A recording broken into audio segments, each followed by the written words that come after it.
Si vous vous êtes déjà lancé dans la grande aventure du latin et du grec, vous avez sans doute aussi déjà rencontré cet obstacle. J'ai nommé la mémorisation des déclinaisons. Pourquoi ces fichues langues ont-elles des déclinaisons? C'est en substance la question que me posent souvent certains étudiants qui ont du mal justement à retenir ces déclinaisons. Alors aujourd'hui, j'aimerais qu'on voit ensemble 3 étapes qui vont vous aider à enfin mémoriser vos déclinaisons. Et souvent, malheureusement, les gens qui veulent mémoriser ces déclinaisons s'arrêtent après la première ou après la deuxième étape, ce qui est dommage puisque de ce fait, l'apprentissage des déclinaisons n'est pas mené à terme. Mais d'abord, si vous êtes totalement débutant en latin, je vous propose mon programme gratuit. Lisez en 5 semaines vos 35 premières pages de latin. Pendant 5 semaines, je vous envoie par mail tout ce dont vous allez avoir besoin en termes de grammaire, en termes de vocabulaire, pour venir à bout de la lecture de vos 35 pages de latin. C'est un programme gratuit auquel vous pouvez vous inscrire en cliquant sur le lien dans la description de cette vidéo. Et c'est maintenant parti pour les 3 étapes qui vont vous permettre de mémoriser enfin vos déclinaisons. Donc la première étape, ça va être tout simplement de lire votre tableau de déclinaison.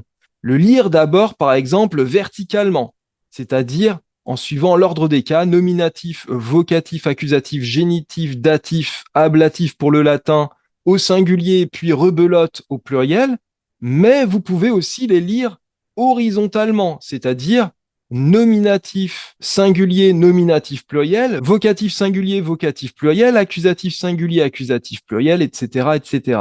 Et souvent, les gens s'arrêtent à cette étape. Bah, ça y est, j'ai bien lu, hein, j'ai passé un quart d'heure devant mon tableau de déclinaison à le lire. Normalement, je dois le connaître. Eh ben non, ça suffit pas. Il faut au moins une deuxième étape parce que la mémorisation se fait non pas en lisant quelque chose, mais en essayant de le restituer. Et c'est vrai que c'est une étape douloureuse, c'est une étape qui nous met face à nos limites, tout simplement parce que quand on cache la page des déclinaisons, quand on cache le tableau et qu'on doit le restituer et qu'on n'y arrive pas et qu'on bute, c'est pénible. Sauf que c'est vraiment dans cet acte de récitation que se fait la mémorisation. Alors, je n'entre pas ici dans les différents types de mémoire. Il y a des mémoires visuelles, il y a des mémoires auditives, il y a des mémoires kinesthésiques. Peut-être que certains seront plus à l'aise pour réciter à l'oral leurs déclinaisons, d'autres préféreront peut-être les écrire. Peu importe, à ce niveau-là, c'est à vous de vous connaître et de savoir ce qui vous convient le mieux. En tout cas, ce qu'il faut absolument, c'est que vous vous récitiez ces déclinaisons. Alors, se les réciter, c'est d'abord se les réciter dans l'ordre, verticalement, nominatif, vocatif, accusatif, etc. Et puis ensuite, vous pouvez aussi le faire horizontalement. Et puis pour finir, vous pouvez très bien vous interroger de manière totalement aléatoire sur ces déclinaisons. Alors pour ce faire, il y a plusieurs systèmes. Le système classique, c'est vous allez voir quelqu'un, vous lui donnez votre tableau de déclinaison et vous lui demandez de vous interroger sur ce tableau. Si vous avez quelqu'un près de vous qui est prêt à jouer le jeu, bah c'est très bien parce que le fait d'avoir à déranger cette personne pour lui demander de vous interroger fera que vous aurez peut-être plus la pression pour mieux apprendre vos déclinaisons avant d'aller justement la déranger. Et donc, ça peut être pour vous un stimulant. Mais si vous n'avez personne à votre disposition pour vous interroger, il y a bien sûr d'autres moyens. On vit au 21e siècle, donc vous avez un outil qui s'appelle l'intelligence artificielle. Je viens de demander à ChatGPT de me poser des questions sur les déclinaisons. Et sur les 10 questions que l'IA m'a posées, j'ai glissé 2 erreurs dans mes réponses pour voir si elle les détectait. Et l'IA a très bien détecté ces erreurs. Après, je sais très bien que bon, les prestations de ChatGPT notamment peuvent être un peu aléatoires, donc c'est pas parce que ça s'est bien passé pour moi que ça se passera bien forcément pour vous à tous les coups. Et même si vous êtes allergique à l'IA, rassurez-vous, il y a des tas d'autres manières de vous auto-évaluer sur les déclinaisons, par exemple les dés, un dé rouge et un dé bleu. On peut très bien se servir du dé rouge pour désigner les différents cas, c'est-à-dire qu'on aura 1 égale nominatif, 2 égale vocatif, 3 égale accusatif, etc. Et avec le dé bleu, nous allons choisir le nombre singulier au pluriel, c'est-à-dire que si j'ai un nombre impair, ça sera du singulier, si j'ai un nombre pair, ça sera du pluriel. Et donc, si je m'interroge sur la déclinaison de Consul, je lance les dés, j'ai donc 2 avec le dé rouge, ce qui voudra dire que je suis interrogé sur le vocatif. Et j'ai 5 avec le dé bleu, c'est donc un nombre impair, donc je serai interrogé sur le singulier. Le vocatif singulier de consul, c'est consul. Voilà, ça c'est un petit exemple. Vous pouvez très bien, quand vous êtes vraiment à l'aise avec toutes les déclinaisons des noms, prendre le Gafio, le gros dictionnaire, vous savez, que je vous recommande de ne pas utiliser quand vous lisez un texte.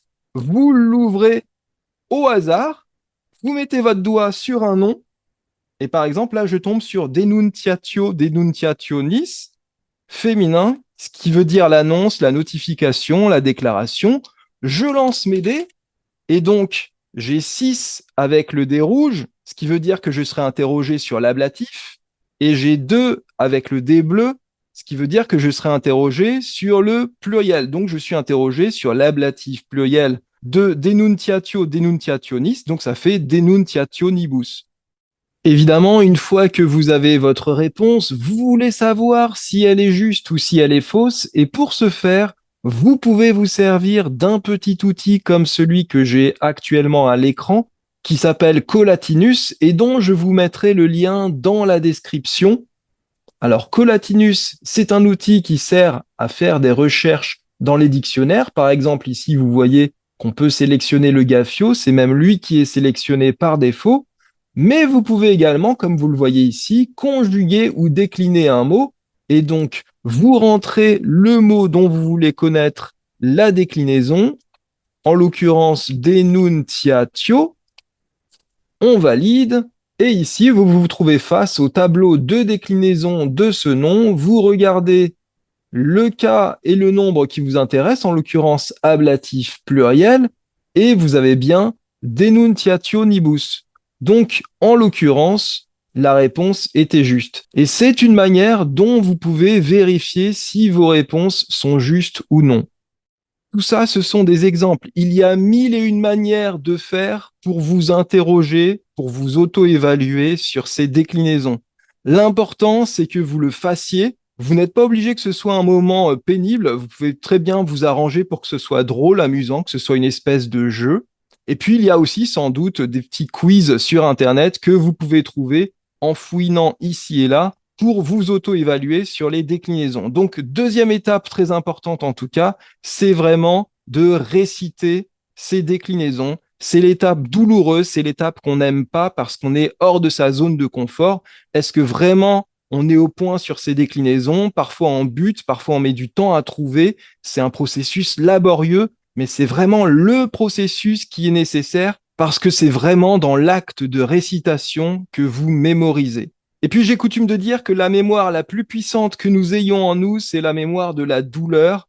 Donc quand le processus se passe mal, quand vous n'arrivez pas à prendre une déclinaison, que vous butez dessus, que c'est laborieux, que ça vous énerve, dites-vous bien que cette douleur que vous avez maintenant, elle vous aidera plus tard à retenir cette déclinaison. Parce que vous direz, ah oui, la déclinaison de consul, j'en ai tellement bavé, maintenant je la sais, je me ferai plus avoir. Et c'est vraiment quelque chose aussi qui peut vous aider. Et puisqu'on parle de mémoire de la douleur, on peut très bien imaginer que vous mettiez au point un petit jeu avec des gages quand vous vous trompez. Mais ça, c'est vraiment pour ceux qui aiment souffrir, hein. Je ne suis en aucun cas responsable de la mise en œuvre qui sera faite de ce conseil.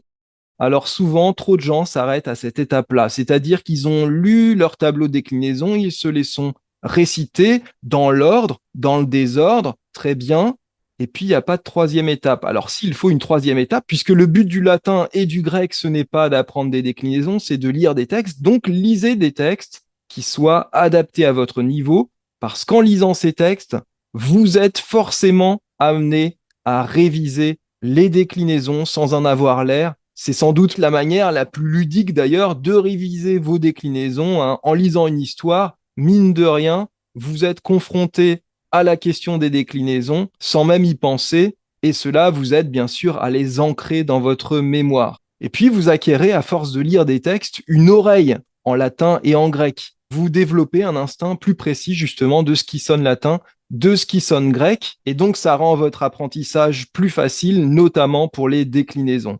Comme fond d'écran pour cette vidéo, j'ai choisi Aura Maritima de Sonnenschein. Alors, Sonnenschein, c'est un Anglais, comme son nom l'indique, qui a vécu à la fin du 19e siècle, et Ora Maritima, c'est un texte de quelques dizaines de pages qui décrit en latin la Grande-Bretagne. Alors, ce n'est pas qu'un texte descriptif, il y a notamment de longs passages qui sont consacrés à la relation un peu conflictuelle qu'a eu Jules César avec la Bretagne, puisque, comme vous le savez, la guerre des Gaules, ça ne se passe pas qu'en Gaule, mais Jules César a voulu aussi traverser la Manche pour régler leurs comptes aux Bretons. Donc on a tout un volet historique qui n'est pas inintéressant dans cette œuvre. C'est une œuvre relativement facile à lire, donc n'hésitez pas à vous lancer dans cette lecture si vous le souhaitez.